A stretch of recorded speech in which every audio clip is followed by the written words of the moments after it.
নমস্কাৰ আপোনালোকে চাবলৈ আৰম্ভ কৰিছে আছামিজ ট্ৰেণ্ডিং আজি 9 মে আৰু আজি ৰাতিপুৱাৰ কেইবাটাও গুৰুত্বপূৰ্ণ খবৰ আহি পৰিছে আৰু এনেধৰণৰ খবৰসমূহ নিতৌ চাবলৈ চেনেলটো ছাবস্ক্ৰাইব কৰি ভিডিঅ'টোত এটা লাইক কৰি দিবলৈ ৰাতিপুৱাৰ প্ৰথমটো ব্ৰেকিং নিউজ আজি আনুষ্ঠানিকভাৱে মুখ্যমন্ত্ৰী হিচাপে শপত গ্ৰহণ কৰিব দক্ষিণৰ ছুপাৰষ্টাৰ বিজয় থালাপতিয়ে আজি মুখ্যমন্ত্ৰী হিচাপে শপত গ্ৰহণ কৰিব বিজয় থালাপতিয়ে তামিলনাডুত কংগ্ৰেছ টিভিকে মিলাই চৰকাৰ গঠন কৰিব 9 মে অৰ্থাৎ আজি দিনৰ 11 বজাত শপত গ্ৰহণ অনুষ্ঠান ৰাজ্যপালৰ অনুমতিৰ পাছতেই শপত গ্ৰহণৰ বাবে সাজু থালাপতি 119 গৰাকী বিধায়কৰ স্বাক্ষৰ লৈ ৰাজ্যপালক ইতিমধ্যে পত্ৰ দিছে কংগ্ৰেছৰ পাছত আৰু 5টাকৈ ৰাজনৈতিক দলে সমৰ্থন আগবঢ়াইছে বিজয় থালাপতিক আৰু শপত গ্ৰহণ অনুষ্ঠানত উপস্থিত থাকিব কংগ্ৰেছৰ যুৱৰাজ তথা বিৰোধী নেতা ৰাহুল গান্ধী বিজয় থালাপতি আৰু ৰাহুল গান্ধী একত্ৰিত হৈ তামিলনাডুত এতিয়া চৰকাৰ গঠন কৰিছে আজি দিনৰ 11 বজাত বিশাল জনসভা অনুষ্ঠিত কৰি শপত গ্ৰহণ কৰিব দক্ষিণৰ ছুপাৰষ্টাৰ বিজয় থালাপতিয়ে ইতিমধ্যেই 119 গৰাকীকৈ এমএলএৰ স্বাক্ষৰ গ্ৰহণ কৰি পত্ৰ প্ৰেৰণ কৰিছে ৰাজ্যপাললৈ বিজেপি শূন্য হ'ল এইবাৰ তামিলনাডুত টিভিকে আৰু কংগ্ৰেছে মিলি এইবাৰ চৰকাৰ গঠন কৰিছে তামিলনাডুত আৰু আনপিনে পশ্চিমবংগতো আজি শপত গ্ৰহণ অনুষ্ঠান জল্পনা কল্পনাৰ উৰ পেলাই পশ্চিমবংগৰ পৰৱৰ্তী মুখ্যমন্ত্ৰী হিচাপে শুভেন্দু অধিকাৰীয়ে আজি দিনৰ 11 বজাত শপত গ্ৰহণ কৰিব বিজেপি বিধায়িনী দলৰ বৈঠকত যোৱাকালি সৰ্বসন্মতিক্ৰমে নেতা নিৰ্বাচিত শুভেন্দু অধিকাৰী শনিবাৰে দিনৰ 11 বজাত অৰ্থাৎ আজি 11 বজাত ৰাজ্যৰ প্ৰথমগৰাকী বিজেপি মুখ্যমন্ত্ৰী হিচাপে শপত গ্ৰহণ কৰিব শুভেন্দু অধিকাৰীয়ে ব্ৰিগেড পেৰেড গ্ৰাউণ্ডত অনুষ্ঠিত হ'বলগীয়া শপত গ্ৰহণ সমাৰোহত উপস্থিত থাকিব প্ৰধানমন্ত্ৰী নৰেন্দ্ৰ মোদী গৃহমন্ত্ৰী অমিত শ্বাহ কেন্দ্ৰীয় মন্ত্ৰী ৰাজনাথ সিং আৰু লগতে উপস্থিত থাকিব সভাপতি নীতিন নবী অসমৰ মুখ্যমন্ত্ৰী হিমন্ত বিশ্ব শৰ্মা থাকিব এনডিএ শাসিত প্ৰদেশৰ মুখ্যমন্ত্ৰীসকল বিশাল জনসভা অনুষ্ঠিত কৰা হৈছে বিজেপিৰ নেতৃত্বত পশ্চিমবংগত বিজেপিয়ে আজি আনুষ্ঠানিকভাৱে চৰকাৰ হিচাপে শপত গ্ৰহণ কৰিব দিবলৈছো আন এটা ব্ৰেকিং নিউজ নৰেন্দ্ৰ মোদীৰ বিৰুদ্ধে পুনৰবাৰ হুংকাৰ প্ৰদান কৰিছে কংগ্ৰেছ যুৱৰাজ ৰাহুল গান্ধীয়ে নৰেন্দ্ৰ মোদীয়ে যিমানেই নিৰ্বাচন চুৰ কৰি থাকক শেষত তেওঁ জনতাৰ ক্ষোভৰ সন্মুখীন হ'বই লাগিব আৰু তেতিয়া তেওঁ টিকি থাকিব নোৱাৰিব নৰেন্দ্ৰ মোদীৰ বিৰুদ্ধে আক্ৰমণাত্মক ৰূপত কংগ্ৰেছ যুৱৰাজ ৰাহুল গান্ধী লিখি ৰাখক কোনো দলে বিজেপিক পৰাস্ত কৰিব নোৱাৰে একমাত্ৰ কংগ্ৰেছেহে বিজেপি আৰু নৰেন্দ্ৰ মোদীক পৰাস্ত কৰিব পাৰিব আৰু আমি হৰুৱাম হাৰিয়ানাৰ গুৰুগ্ৰামত এক বিশাল শোভাযাত্ৰাত অংশগ্ৰহণ কৰি এইদৰে প্ৰধানমন্ত্ৰী নৰেন্দ্ৰ মোদীৰ বিৰুদ্ধে হুংকাৰ প্ৰদান কৰিছে ৰাহুল গান্ধীয়ে নৰেন্দ্ৰ মোদীয়ে যিমানেই ভোট চুৰি কৰি থাকক এদিন নহয় এদিন জনতাৰ ক্ষোভৰ সন্মুখীন হ'বই লাগিব ভাৰতীয় জনতা পাৰ্টি আৰু প্ৰধানমন্ত্ৰী নৰেন্দ্ৰ মোদী মন্তব্য ৰাহুল গান্ধীৰ আন এটা গুৰুত্বপূৰ্ণ খবৰ পশ্চিমবংগ অসমত সমানে চলিব একচন ঘোষণা কৰিছে মুখ্যমন্ত্ৰী হিমন্ত বিশ্ব শৰ্মাই অসম আৰু পশ্চিমবংগত একেলগে চলিব অবৈধ নাগৰিকৰ বিৰুদ্ধে তীব্ৰ অভিযান ইতিমধ্যেই হিমন্ত বিশ্ব শৰ্মাৰ ফালৰ পৰা ঘোষণা কৰা হৈছে চৰকাৰ গঠন কৰি পশ্চিমবংগত চলিব একচন সমান্তৰালকৈ অসমতো একচন চলিব বাংলাদেশীৰ বিৰুদ্ধে বংগৰ সীমান্ত সিল কৰা হ'ব বুলি ঘোষণা হিমন্ত বিশ্ব শৰ্মাৰ সীমান্তৰ প্ৰৱেশ বন্ধ কৰি অসমত থকা বাংলাদেশী খেদি পঠোৱাৰ হুংকাৰ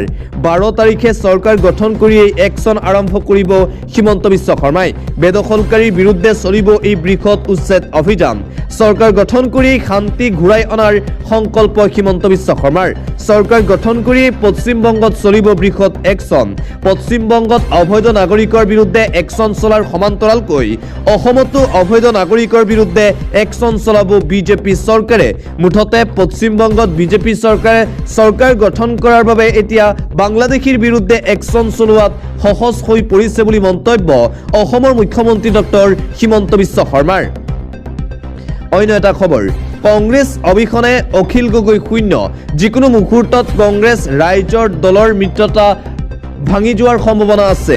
অখিল গগৈক এইবাৰ উভতি ধৰিছে প্ৰদেশ কংগ্ৰেছৰ সভাপতি গৌৰৱ গগৈ। ৰাজ্যত বিৰোধী বৰ বেয়াকৈ পৰাস্ত হোৱাৰ পিছতেই আৰম্ভ হৈ গৈছে বিৰোধী ৰাজনৈতিক দলসমূহৰ মাজত তীব্ৰ কাজিয়া। এইবাৰ অখিল গগৈ ভাৰ্চেছ প্ৰদেশ কংগ্ৰেছৰ সভাপতি গৌৰৱ গগৈৰ যুঁজ দেখিবলৈ পোৱা গৈছে। কংগ্ৰেছৰ ভোট নোপোৱা হ'লে পৰাস্ত হ'লহেঁতেন অখিল গগৈ। অখিল গগৈয়ে মিত্ৰতাৰ ধৰ্ম পালন কৰা নাই বুলি মন্তব্য গৌৰৱৰ। যিকোনো মুহূৰ্তত ভাঙিব পাৰে কংগ্ৰেছ ৰাইজৰ দলৰ মিত্ৰতা। অখিল গগৈৰ কথাবোৰ বিৰোধী দলৰ দৰে হোৱা নাই। ৰাতি ৰাতি অখিল গগৈয়ে কাৰ লগত কথা পাতে বুলি প্ৰশ্ন গৌৰৱৰ। একপক্ষীয়ভাৱে কথা ক'বলৈ এৰক বিধায়ক অখিল গগৈয়ে। নিজৰ সীমাৰ ভিতৰত থাকিয়ে কথা ক'ব লাগে অখিল গগৈয়ে। অখিল গগৈৰ কথা বতৰাই ৰাইজৰ সন্দেহ উপজিছে। হিমন্ত বিশ্ব শৰ্মাৰ দৰে হৈ পৰিছে অখিল গগৈৰ কথা বতৰা। কংগ্ৰেছৰ ভোট নোপোৱা হ'লে ধিঙতো হাৰিলেহেঁতেন ৰাইজৰ দল। অখিল গগৈক উভতি ধৰিলে এইবাৰ প্ৰদেশ কংগ্ৰেছৰ সভাপতি গৌৰৱ গগৈয়ে। কংগ্ৰেছৰ ভোট নোপোৱা হ'লে অখিল গগৈ বৰ বেয়াকৈ পৰাস্ত হ'লহেঁতেন বুলি মন্তব্য গৌৰৱৰ। অন্য এটা খবৰ, চৰকাৰ গঠনক লৈ হিমন্ত বিশ্ব শৰ্মাৰ বৃহৎ ঘোষণা। অসমত চৰকাৰ গঠনক লৈ হিমন্ত বিশ্ব শৰ্মাৰ ফালৰ পৰা বৃহৎ ঘোষণা কৰা হৈছে। 12 মে'ত অসমত গঠন কৰা হ'ব বিজেপি চৰকাৰ। প্ৰধানমন্ত্ৰীৰ উপস্থিতিত নতুন মন্ত্ৰীসভাই ল'ব শপত। শপত গ্ৰহণ অনুষ্ঠানত উপস্থিত থাকিব 20 ৰাজ্যৰ মুখ্যমন্ত্ৰী। উপস্থিত থাকিব ৰাজ্যৰ প্ৰতিখন সত্ৰৰ সত্ৰাধিকাৰ। একে অনুষ্ঠানত উপস্থিত থাকিব দেশৰ আগশাৰী উদ্যোগপতিসকল। বিজেপি অসম গণ পৰিষদৰ বুথ কমিটিৰ সভাপতিও কৰিব অংশগ্ৰহণ। গাঁও পঞ্চায়তৰ নিৰ্বাচিত প্ৰতিনিধি উপস্থিত থাকিব অনুষ্ঠানত। 10 মে'ত অনুষ্ঠিত হ'ব বিধায়িনী দলৰ বৈঠক। বৈঠকতেই চূড়ান্ত কৰা হ'ব NDAৰ মুখ্যমন্ত্ৰী প্ৰাৰ্থীৰ নাম। বৈঠকৰ পাছতে ৰাজ্যপালক সাক্ষাৎ কৰিব বিধায়িনী দলৰ সদস্যই। চৰকাৰ গঠনৰ বাবে আবেদন দাখিল কৰিব নেতৃত্বই। ৰাজ্যত চৰকাৰ গঠনক লৈ এই আনুষ্ঠানিক ঘোষণা কৰিছে অসমৰ মুখ্যমন্ত্ৰী হিমন্ত বিশ্ব শৰ্মাই। অহা 12 মে' তাৰিখে গুৱাহাটী মহানগৰীৰ খানাপাৰা পশু চিকিৎসা মহাবিদ্যালয় খেলপথাৰত প্ৰায় 1 লাখ লোকৰ উপস্থিতিত তৃতীয়বাৰৰ বাবে বিজেপিয়ে চৰকাৰ গঠন কৰিব আৰু দ্বিতীয়বাৰৰ বাবে মুখ্যমন্ত্ৰী হিমন্ত বিশ্ব শৰ্মাই শপত গ্ৰহণ কৰিব। এটা বিগ ব্ৰেকিং নিউজে মুহূৰ্তত আহি পৰিছে। ৰাজপথলৈ ওলাই আহিছে হাজাৰ হাজাৰ নিবনুৱা। বিজেপি মিত্ৰজোঁটৰ বিৰুদ্ধে তীব্ৰ প্ৰতিবাদ। নতুন মন্ত্ৰীসভাৰ শপত গ্ৰহণৰ পিছতেই জ্বলি উঠিছে বিহাৰ। ৰাজপথলৈ ওলাই আহিছে হাজাৰ হাজাৰ নিবনুৱা যুৱক যুৱতী। বিজেপি মিত্ৰজোঁটৰ চৰকাৰৰ বিৰুদ্ধে উত্তল প্ৰতিবাদ দেখিবলৈ পোৱা গৈছে বিহাৰত। প্ৰতিবাদকাৰীৰ ওপৰত জঁপিয়াই পৰিছে আৰক্ষী। প্ৰতিবাদকাৰীক বাধা দিয়াৰ চেষ্টা আৰক্ষী নিৰাপত্তাৰক্ষীৰে সংঘাতত লিপ্ত প্ৰতিবাদকাৰীসকল। পৰিস্থিতি নিয়ন্ত্ৰণৰ বাবে আৰক্ষীৰ লাঠি চালনাত আহত কেইবাজনো প্ৰতিবাদকাৰী। বিহাৰ লোকসভা আয়োগৰ পৰীক্ষা বিলম্ব হোৱাত ক্ষোভ। শীঘ্ৰেই পৰীক্ষাৰ দিন ঘোষণাৰ দাবীত এই প্ৰতিবাদ কৰিছে নিবনুৱা যুৱক যুৱতীসকলে। ৰাজধানী পাটনাত প্ৰতিবাদী কাৰ্যসূচীত অভাৱনীয় পৰিস্থিতি। বিজেপি চৰকাৰে নিৰ্বাচনত দিয়া প্ৰতিশ্ৰুতি পালন নকৰাৰ অভিযোগ। অন্য এটা খবৰ, এটা চাঞ্চল্যকৰ খবৰ। বাংলাদেশৰ 17 কোটি মুছলমানে সমৰ্থন কৰিব মমতা বেনাৰ্জীক। এই বিতৰ্ক পুনৰবাৰ আৰম্ভ হৈছে। এটা অতিকৈ ভয়ংকৰ খবৰ এই মুহূৰ্তত আপোনালোকলৈ আগবঢ়াইছোঁ। মমতা বেনাৰ্জীৰ সমৰ্থনত বাংলাদেশী মুছলমান। ভাৰতৰ পৰা বংগক পৃথক কৰাৰ ভয়ংকৰ পৰিকল্পনা ৰচনা কৰা হৈছে। বাংলাদেশৰ 17 কোটি মুছলমানে মমতা বেনাৰ্জীক সমৰ্থন কৰিব। পশ্চিমবংগক স্বাধীন ৰাষ্ট্ৰ হিচাপে ঘোষণা কৰাৰ দাবী। বাংলাদেশৰ জামাতৰ নেতাই মমতাৰ সমৰ্থনত কৰিছে বৃহৎ মন্তব্য। মমতাই পদত্যাগ কৰিবলৈ অস্বীকাৰ কৰা ঘটনাক সাহসী আখ্যা। বংগ বিচ্ছিন্ন হোৱাৰ কথা ঘোষণা কৰিলে একত্ৰিত হ'ব বাংলাদেশী। জামাতৰ নেতা নুৰুল খুদাই বংগক বিতৰ্কিত মন্তব্যৰ পাছতে তোলপাৰ। দিল্লীৰ শাসন বেংগলত নাকচ কৰি স্বাধীন ৰাজ্য ঘোষণাৰ দাবী। ভাৰতৰ ৰাজ্যসমূহে দিল্লীৰ নিয়ন্ত্ৰণৰ পৰা স্বাধীনতা বিচৰাৰ পৰামৰ্শ। বিজেপিক ভোটচোৰ দল আখ্যা বাংলাদেশৰ জামাতৰ। এক উত্তেজনাময় ভিডিঅ'ক লৈ এতিয়া আৰম্ভ হৈছে বিতৰ্ক। আৰু মমতা বেনাৰ্জীক এইবাৰ বাংলাদেশৰ 17 কোটি মুছলমানে সমৰ্থন আগবঢ়াইছে।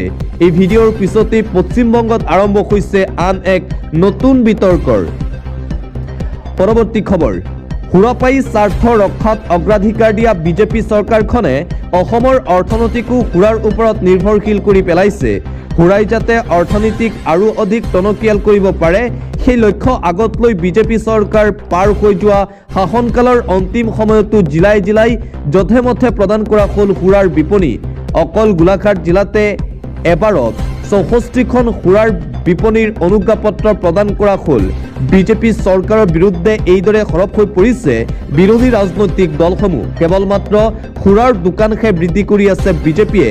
চৰকাৰী বিদ্যালয় বন্ধৰ পৰিৱৰ্তে ৰাজ্যত প্ৰচুৰ পৰিমাণে বৃদ্ধি পাইছে সুৰাৰ বিপণী। এইদৰে বিজেপি চৰকাৰৰ বিৰুদ্ধে সৰব হৈ পৰিছে বিৰোধী ৰাজনৈতিক দলসমূহ। অন্য এটা খবৰ, লুৰিণজ্যোতি গগৈ কিয় হাৰিল নিৰ্বাচনত? লুৰিণজ্যোতি গগৈ খোৱাং সমষ্টিত পৰাস্ত হোৱাৰ 5টাকৈ কাৰণ এইবাৰ ব্যাখ্যা কৰিছে বিজেপি বিধায়ক চক্ৰধৰ গগৈয়ে। কিয় পৰাস্ত হ'ল অসম জাতীয় পৰিষদৰ সভাপতি লুৰিণজ্যোতি গগৈ? লুৰিণজ্যোতি গগৈৰ পৰাজয়ৰ 5টা কাৰণ ব্যাখ্যা কৰিলে বিজেপি বিধায়ক চক্ৰধৰ গগৈয়ে। মোক নিমাতি কইনা বুলি কৈ ভেঙুচালি কৰিছিল লুৰিণজ্যোতি গগৈয়ে। নিজকে খোৱাঙৰ লোকেল বুলি ক'বলৈ চেষ্টা কৰিছিল লুৰিণে। মোৰ প্ৰশাসনা নাই বুলি বদনাম গাইছিল লুৰিণজ্যোতি গগৈয়ে। মই একো কাম কৰা নাই বুলিও কৈছিল লুৰিণজ্যোতি গগৈয়ে, যাৰ বাবে খোৱাঙৰ ৰাইজে বেয়া পাইছিল লুৰিণজ্যোতিক। মই বনোৱা পথেৰে নতুন ফৰ্চুনাৰ চলাই গৈছিল লুৰিণজ্যোতিয়ে, কিন্তু মিটিঙত গৈ মোকেই গালি পাৰিছিল লুৰিণজ্যোতি গগৈয়ে। লুৰিণজ্যোতি গগৈক প্ৰত্যাখ্যান কৰিলে খোৱাং সমষ্টিবাসী ৰাইজে। কিয় পৰাস্ত হ'ল লুৰিণজ্যোতি গগৈ? এইদৰে এক্সপ্লেইন কৰিছে বিজেপি বিধায়ক চক্ৰধৰ গগৈয়ে। অন্য এটা খবৰ, সমগ্ৰ শিক্ষক সমাজক লজ্জানত কৰিলে কাৰ্বি আংলং দেইথৰ চৰকাৰী আদৰ্শ মহাবিদ্যালয়ৰ অধ্যক্ষ ডক্টৰ দীপক কুমাৰ বৰাই। অধ্যক্ষগৰাকীৰ বিৰুদ্ধে দীৰ্ঘদিন ধৰি এগৰাকী ছাত্ৰীক যৌন শোষণ চলাই অহাৰ অভিযোগ। ইতিমধ্যে আৰক্ষীয়ে গ্ৰেপ্তাৰ কৰিছে মহাবিদ্যালয়খনৰ অধ্যক্ষগৰাকীক। দোষী প্ৰমাণিত হ'লে দৃষ্টান্তমূলক শাস্তি প্ৰদানৰ দাবী তুলিলে মহাবিদ্যালয় পৰিচালনা সমিতি আৰু মহাবিদ্যালয়খনৰ অধ্যাপক অধ্যাপিকাসকলে। সমগ্ৰ শিক্ষক সমাজত লজ্জানত কৰা এই ঘটনা সংঘটিত হৈছে কাৰ্বি আংলং জিলাত। পৰৱৰ্তী খবৰ, বিধায়ক হিচাপে নিৰ্বাচিত হৈ একাংশ বিধায়কৰ দিছপুৰ বিধায়ক আৱাসত থাকিবলৈ লাগিছে উথপ-থপ। প্ৰাক্তন বিধায়কৰ বাসগৃহৰ সন্মুখত নৱনিৰ্বাচিত বিধায়কে নাম ফলক লগাই গৃহ দখলৰ যেন চলাইছে আন এক প্ৰচেষ্টা। কিন্তু নাম ফলক লগালেই বিধায়ক আৱাস বিচাৰিলেই নাপায় পচন্দৰ আৱাসগৃহ। ইয়াৰ বাবে নীতি নিয়ম আছে বিধানসভাৰ। কোনে কোনে পাব বিধায়কৰ বাসগৃহ, ইয়াকে লৈ এতিয়া চলিছে ব্যাপক চৰ্চা। এটা ভয়ংকৰ খবৰ, ধুমুহা বৰষুণত প্ৰকৃতিৰ কাল ৰূপ। এই পৰ্যন্ত 7জনকৈ লোকৰ কৰুণ মৃত্যু হৈছে বুলি জানিব পৰা গৈছে। ধুমুহা বৰষুণৰ কালৰূপ দেখিবলৈ পোৱা গৈছে। হঠাৎ প্ৰকৃতিৰ কালৰূপত তছনছ হৈ পৰিল সমগ্ৰ বিহাৰ। ধুমুহা বৰষুণত এই পৰ্যন্ত 7জনকৈ লোকৰ মৃত্যু হোৱাৰ খবৰ আমি লাভ কৰিছোঁ। ঠায়ে ঠায়ে উভালি পৰিল প্ৰকাণ্ড গাছ। ভয়াৱহ কাল ধুমুহাত এফালৰ পৰা শেষ হ'ল সকলো। ঘৰ দুৱাৰ, ৰাজহুৱা প্ৰতিষ্ঠান ভাঙি চূৰ্ণ বিচূৰ্ণ হৈ গ'ল বিহাৰত। এটা গুৰুত্বপূৰ্ণ খবৰ, 20 বছৰলৈ কংগ্ৰেছে চৰকাৰ গঠন কৰিব নোৱাৰে। কংগ্ৰেছ দলৰ বিৰুদ্ধে এইবাৰ সৰব হৈ পৰিছে AIUDF প্ৰধান মৌলানা বদৰুদ্দিন আজমল। 20 বছৰলৈ শাসনত নাহে কংগ্ৰেছ। কংগ্ৰেছৰ নিৰ্বাচনী বিপৰ্যয়ৰ পিছতে বিস্ফোৰণ মৌলানা বদৰুদ্দিন আজমলৰ। কংগ্ৰেছ দল এতিয়া কেৱল কংগ্ৰেছ হৈ থকা নাই, মুছলিম লীগলৈ পৰিণত হ'ল ৰাজ্যৰ কংগ্ৰেছ দল। নিৰ্বাচিত 19 বিধায়কৰ 18জনেই মিয়া মুছলমান বিধায়ক। এতিয়া কেনেকৈ কংগ্ৰেছ ধৰ্ম নিৰপেক্ষ হৈ থাকিব বুলি প্ৰশ্ন আজমলৰ। অসম কংগ্ৰেছক এতিয়া নেতৃত্ব দিয়ে মিয়া মুছলমানে। এই বাৰ্তা এতিয়া দেশৰ পৰা হৈ বিশ্বলৈ যাব। পুনৰ জীৱন পাবলৈ কংগ্ৰেছক কমেও 20 বছৰ সময় লাগিব। ইয়াৰ বাবে কংগ্ৰেছে ৰণকৌশল আৰু গৌৰৱৰ নেতৃত্ব বাদ দিব লাগিব। ফলাফলৰ পিছতেই কংগ্ৰেছ দলৰ বিৰুদ্ধে এইদৰে মহা বিস্ফোৰণ ঘটালে AIUDFৰ মুৰব্বী তথা বিন্নাকান্দি সমষ্টিৰ বিধায়ক মৌলানা বদৰুদ্দিন আজমলে। আন এটা গুৰুত্বপূৰ্ণ খবৰ, পৰাজিত হোৱা দলৰ সভাপতিয়ে পদত্যাগ কৰাটো এক প্ৰকাৰৰ সৌজন্যতা আছিল। গৌৰৱ গগৈ, লুৰিণজ্যোতি গগৈয়ে সেই সৌজন্যতা ৰক্ষা কৰিব নে নকৰে সেয়া নাজানো। ৰঞ্জীৱ কুমাৰ শৰ্মাৰ এই মন্তব্য ৰাজ্যত বিৰোধী আৰু কংগ্ৰেছ বৰ বেয়াকৈ পৰাস্ত হোৱাৰ পিছতো সভাপতি পদৰ পৰা কিয় পদত্যাগ নকৰে গৌৰৱ গগৈয়ে নিজৰ নৈতিক দায়িত্ব স্বীকাৰ কৰি গৌৰৱ গগৈয়ে সভাপতি পদ ত্যাগ কৰিব লাগে বুলি মন্তব্য ৰঞ্জীৱ কুমাৰ শৰ্মাৰ। অন্য এটা খবৰ, অশোক সিংঘালক দিব নালাগে মন্ত্ৰিত্ব, খিলঞ্জীয়াৰ আধিপত্য থকা মন্ত্ৰীসভা বিচাৰিছে বীৰ লাচিত সেনাৰ নেতা শৃংখল চলিহাই। দুৰ্নীতিগ্ৰস্ত কোনো প্ৰতিনিধিক স্থান নিদিবলৈ আহ্বান বসন্ত গগৈৰ। কৰ্মদক্ষ থকা যুৱ নেতাক স্থান দিবলৈ আহ্বান জাতীয়তাবাদী নেতাসকলৰ।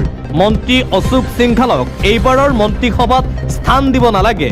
মন্ত্ৰী অশোক সিংঘালক মন্ত্ৰীসভাত স্থান দিয়াৰ পৰিৱৰ্তে খিলঞ্জীয়া লোককহে মন্ত্ৰীসভাত স্থান দিব লাগে বুলি দাবী কৰিছে বীৰ লাচিত সেনাৰ নেতা শৃংখল চলিহাই। মৌলানা বদৰুদ্দিন আজমলৰ। পৰৱৰ্তী খবৰ, জনসংখ্যা নিয়ন্ত্ৰণ নীতি আৰু ইউচিচিৰ বাবে জনসাধাৰণৰ সহযোগিতাৰ প্ৰয়োজন। মই কেন্দ্ৰ অথবা ৰাজ্য চৰকাৰ নহয়, মই ৰাষ্ট্ৰীয় স্বয়ংসেৱক সংঘ। কৰ্ণাটকত জনসংখ্যা নিয়ন্ত্ৰণ আৰু পৰিয়াল পৰিকল্পনাৰ বিষয়ক লৈ এই মন্তব্য কৰিছে RSSৰ মুৰব্বী মোহন ভাগৱতে। জনসংখ্যা নিয়ন্ত্ৰণ নীতি আৰু ইউচিচিৰ বাবে জনসাধাৰণ সজাগ হ'ব লাগিব, জনসাধাৰণৰ সহযোগিতাৰ প্ৰয়োজন, এইদৰে মন্তব্য কৰিছে RSS প্ৰধান মোহন ভাগৱতে। অন্য এটা খবৰ, বিজেপিৰ শিপা ইতিমধ্যে অসমৰ জনমানসত পাতালত গৈ প্ৰৱেশ কৰিছে। গতিকে কংগ্ৰেছ দলৰ শিপা ইতিমধ্যেই 24টা সমষ্টিত সীমাবদ্ধ হৈছে। মই ওলাই অহা দিনটোৰ পৰাই কংগ্ৰেছৰ বেয়া দিন আৰম্ভ হৈছে। ভূপেন বৰাৰ সৈতে এক সাক্ষাৎকাৰত এইদৰে ভূপেন বৰাই মন্তব্য কৰে কংগ্ৰেছ দল সন্দৰ্ভত। কংগ্ৰেছ দলৰ ভৱিষ্যত অন্ধকাৰ, কংগ্ৰেছ দলে এতিয়া আৰু কামবেক কৰিব নোৱাৰে অসমত, তীব্ৰ কটাক্ষ কৰিছে কংগ্ৰেছ দলক ভূপেন কুমাৰ বৰাই। অন্য এটা খবৰ, নতুন ৰূপত আহি আছে গৌৰৱ গগৈ। কংগ্ৰেছক অসমৰ ৰাইজৰ কংগ্ৰেছ দললৈ ৰূপান্তৰিত কৰা হ'ব। গৌৰৱ গগৈৰ ডাঙৰ সংকল্প। নিৰ্বাচনত বৰ বেয়াকৈ পৰাস্ত হোৱাৰ পিছতেই কেইবাটাও সংকল্প লৈছে প্ৰদেশ কংগ্ৰেছৰ সভাপতি গৌৰৱ গগৈয়ে। নতুন ৰূপত আৰু অধিক শক্তিশালী হৈ আহি আছে কংগ্ৰেছ। পৰাজয়ৰ পিছতেই গৌৰৱ গগৈৰ এই ডাঙৰ সংকল্প। আমি নতুনকৈ ৰাইজৰ কাষলৈ যাম বুলি ঘোষণা কৰিছে গৌৰৱ গগৈয়ে। ৰাজ্যজুৰি এক বৃহৎ জনসংযোগ অভিযান কাৰ্যসূচী আৰম্ভ কৰিম। ৰাইজৰ পৰামৰ্শ লৈ আমি আগুৱাই যাম আৰু অধিক শক্তিশালী ৰূপে আমি আগবাঢ়িম। এতিয়াৰে পৰা কংগ্ৰেছ দলে পূৰ্বতকৈ অধিক ৰাইজৰ মাজলৈ যাব। কংগ্ৰেছ দলৰ বাবে নতুনকৈ আৰম্ভণি কৰাৰ সময়। কংগ্ৰেছ দল সদায়ে এটা ছাতিৰ দৰে আছিল আৰু সদায়ে ছাতিৰ দৰে থাকিব। পুনৰ কংগ্ৰেছ দল ছাতিলৈ ৰূপান্তৰ হ'ব। চৰকাৰৰ অন্যায় আৰু দমন নীতিৰ বিৰুদ্ধে আমি যুঁজি যাম। আমি সদায় জনসাধাৰণৰ লগত থিয় দিম। কংগ্ৰেছ দল সদায় অসমৰ খিলঞ্জীয়া ৰাইজৰ বাবে মাত মাতিব। জনসাধাৰণে কংগ্ৰেছ হ'ব অসমৰ এক প্ৰকৃত কংগ্ৰেছ। ৰাইজৰ মাজৰ পৰা সমাধানৰ পথ উলিয়াই সমস্যা সমাধান কৰিম। এক দেশ এক দল এজন মানুহ পৰিকল্পনা সফল হ'বলৈ নিদিওঁ, এইদৰে ঘোষণা কৰিছে প্ৰদেশ কংগ্ৰেছৰ সভাপতি গৌৰৱ গগৈয়ে। অন্য এটা খবৰ, দেশত এতিয়া আইনৰ ৰাজ বাচি থকা নাই। ৰাজপথত মুকলিকৈ হিংসাত্মক কাণ্ড সংঘটিত হৈছে। উচ্চতম ন্যায়ালয়ৰ জ্যেষ্ঠ অধিবক্তা তথা প্ৰখ্যাত সমাজকৰ্মী প্ৰশান্ত ভূষণৰ এই মন্তব্য। ৰাজ্যবাসীলৈ দিব লৈছো এটা ভাল খবৰ, ৰাজ্যবাসীয়ে লাভ কৰিব বিনামূলীয়া চিলিণ্ডাৰ। ৰাজ্যৰ প্ৰতিগৰাকী লোকে বিনামূলীয়াকৈ চিলিণ্ডাৰ লাভ কৰিব। নতুন চৰকাৰ গঠনৰ পাছতেই পাব এই বৃহৎ সুবিধা। শপত গ্ৰহণৰ পাছতেই পূৰণ কৰা হ'ব এটা এটাকৈ প্ৰতিশ্ৰুতি। চিলিণ্ডাৰক লৈ বিজেপিৰ বৃহৎ সিদ্ধান্ত। নিৰ্বাচনী প্ৰচাৰ সভাত দিয়া প্ৰতিশ্ৰুতি পূৰণ কৰা হ'ব। অক্টোবৰ মাহত পাব ধন নিদিয়াকৈ চিলিণ্ডাৰ। অৰুণোদয় আঁচনি, ৰেচন কাৰ্ডক লৈও হৈছে নতুন সিদ্ধান্ত। ৰাজ্যবাসীয়ে অতি শীঘ্ৰেই লাভ কৰিব বিনামূলীয়া চিলিণ্ডাৰ।